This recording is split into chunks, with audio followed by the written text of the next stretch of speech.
Hi everyone, my name is Katie. I'm here today to share with you some choices for adult summer reading. The books that I have come up with are all books that have recently been made into movies. So maybe you've seen the movies and maybe you haven't, but you always get so much more of a story from the book. So that's why I've chosen these ones. Here we go. The first book is The Martian by Andy Weir. Imagine waking up on Mars alone. Yeah, you can't, can you? But that's exactly what happens to Mark Watney, Ares 3 astronaut, after a powerful storm forces the rest of his crew off the planet. They would have never left him, but they thought he was dead. And now, communications are down, and Mark is stuck. Luckily, Mark's a resourceful guy, and he figures out a way to make enough water and breathable air to survive in a canvas habitat for the time being. See, Mark's a botanist and a mechanical engineer. And pretty funny guy, too. But the Ares 4 crew isn't going to be on the planet for years, and his food's going to run out before then.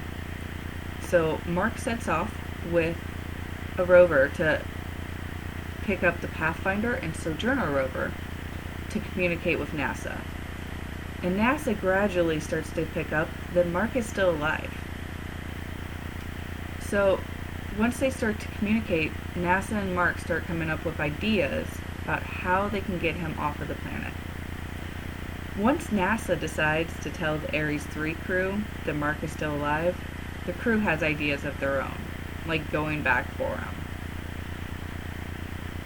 But ideas are great. The problem is, nature on Mars is unpredictable, and it keeps throwing Mark curveballs. So, are they going to be able to safely get Mark off the planet? Back to Earth? Can he survive long enough for them to do so? This is Castaway meets Robinson Crusoe in space. It's a great book. And if you want to find out how he gets off the planet, if he gets off the planet, then pick it up. It's The Martian by Andy Weir. The next book is American Sniper, Memoir by Chris Kyle. Have you ever wanted to learn about life as a Navy SEAL or as a sniper? This is the book for you. It's going to tell you if it's how Hollywood depicts it. It's going to tell you about how life is over there. It's going to tell you about how life is when you're at home. Chris Kyle tells an amazing, courageous, thrilling story about his life in this book. He's the most lethal sniper in American history, with over 100 confirmed kills.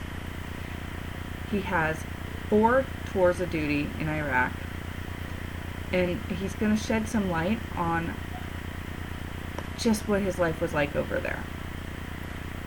He says that he changed a lot from being a country boy and grew into the man that he became.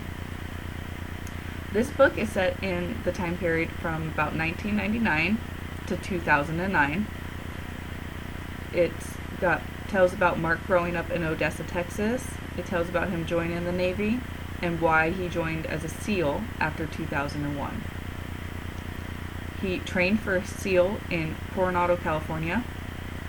The rugged, challenging training he had to go through to become a Navy SEAL really showed him that it isn't easy being a soldier, and that he had to work extremely hard to not give in to the powerful temptation of quitting. The tough training conditions and activities really molded him into the person that he became and needed to become the best sniper in U.S. history. Nothing he could have imagined came anywhere close to as gruesome and as scarring as war can be. And according to Chris himself, after serving in the war-torn country of Iraq, you come out a different person. And you are, I quote, continually going to war. You gravitate towards it, to the blackest parts of existence. my favorite part about this book, besides the story itself, is that you get some pictures, some real life pictures of Chris Kyle and his time in the military, and some pictures of him and his wife and family. It's a wonderful book. If you want to read about life as a Navy SEAL and the most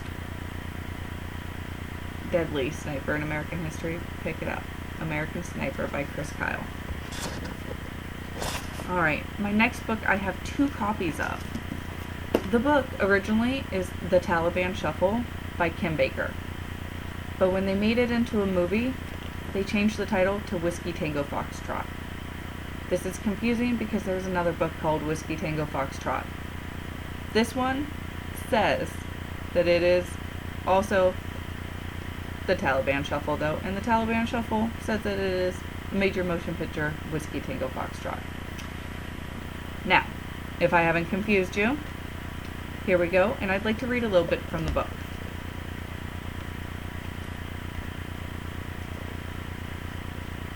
I had no idea what would actually happen, that Pakistan and Afghanistan would ultimately become more all-consuming than any relationship I'd ever had.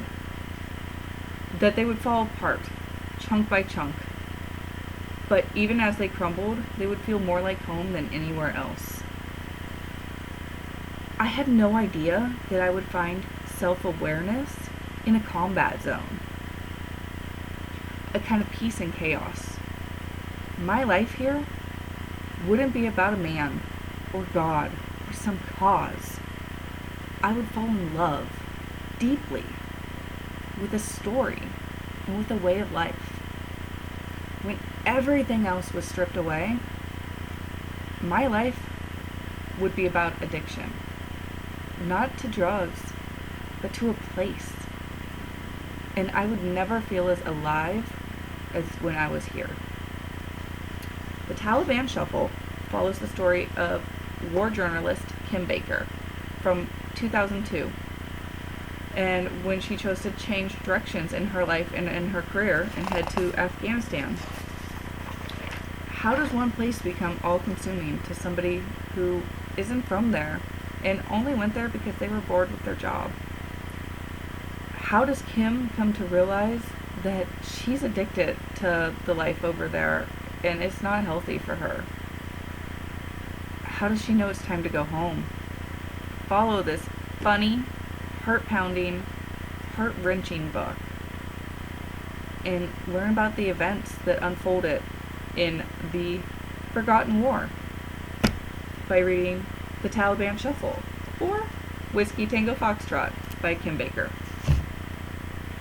My next book is Me Before You by Jojo Moyes. Will Traynor is on top of the world. He has a powerful job. He has a beautiful girlfriend. And he's athletic. He's a world traveler into extreme sports. But then he isn't. Due to a tragic accident, Will's a paraplegic now. And he's not the same man that he was before. He's a shell of that man. Louisa Clark is ordinary. She's ordinary in everything except for her clothes, which are a bit crazy. When the cafe that she's worked for forever shuts down, Louisa needs a job, but nothing fits. That's when the temp agency that she's using sends her to the trainers. Mrs. Traynor wants a companion for Will, because Will made her a promise. So Louisa takes the job. But soon, Will's happiness starts to mean more to Louisa than anything else. So she starts working as hard as she can and making it her mission to make Will love his life again, his new life, the way it is now. She plans outings that don't always go as planned, with his wheelchair getting stuck in the mud, but she's trying. But while she's trying, is Will trying to make her realize there's more to this life than what she's living? Can he help her discover who she really is? How does their story end? Find out by reading Me Before You by Jojo Moyes. My last book is How to Be Single by Liz Tucilio. Are you single? Are you trying to find yourself? Do you just want to have a good time? Is work more important to you than anything else? Does your loved one pass away? Maybe you hate being single. You're only single as long as it takes to find your next relationship. Serial monogamist. No one is single for the same reason. And why are you single is the worst question ever. And nobody handles it the same way. That's why Julie Jensen, who's 37 years old and fed up with all the issues that seem to follow her and her single friends, decides to make it her job to find out how people around the world deal with being single. So while Julie is trying to figure out how everyone deals with being single around the world, her friends are trying to deal with being single and the issues that come with it in New York City. Georgia, she just wants to have fun. She's a party girl.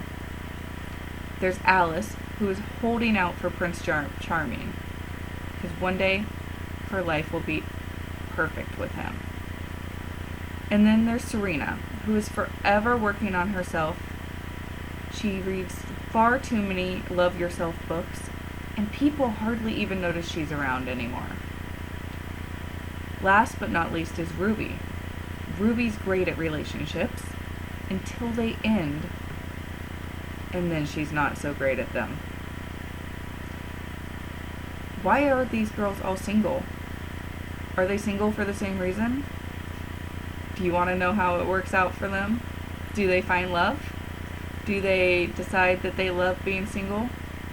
Maybe the question isn't why are you single, but how are you single? Read How to Be Single by Liz Tucilio. Well, that's all I have for you guys today. I hope you enjoyed my book talks and maybe found something that you would like to read. Thank you so much for listening. Bye.